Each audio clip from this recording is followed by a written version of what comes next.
We the People Court Services and the NAACB, which is another court reform organization. I made a copy of a report that was published in 2005 for you to look at the details of, because there's a historical record that shows that the problems that we're dealing with now have been around, and they go back as far as you want to look. And it has to do with checks and balances, or specifically the lack of checks and balances, because absolute power corrupts absolutely.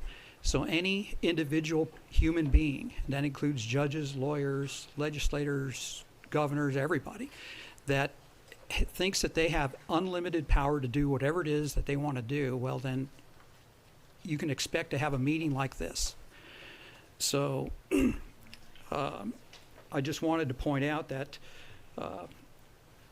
what we're dealing with is a problem that goes beyond just family court. It has to do with the violation of separation of powers, where we expect to hire an attorney, and that attorney is going to represent us because we're giving him good money, and a lot of it. And come to find out that the lawyers and the judges are all part of the judicial branch of government, and that's in the Arizona Revised Statutes, Title 32, Chapter 2. If you look, that piece of legislation is no longer around. It's gone. What happened to it was it used to be the regulation of the legal profession by the legislature, along with the other 40 regulated professions that are in Title 32. And so they took it out.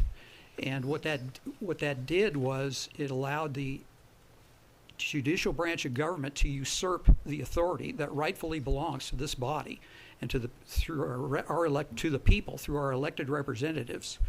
And so now what you have is lawyers and judges who are all part of the judicial branch of government, and their job is the job of the lawyers is to take the money, and the job of the judge is to help them do it. And then what happens is that later on, these lawyers become judges. The lawyers or the judges retire, go back to practicing and making all the money. And so you can see that it's a revolving door of conflict of interest.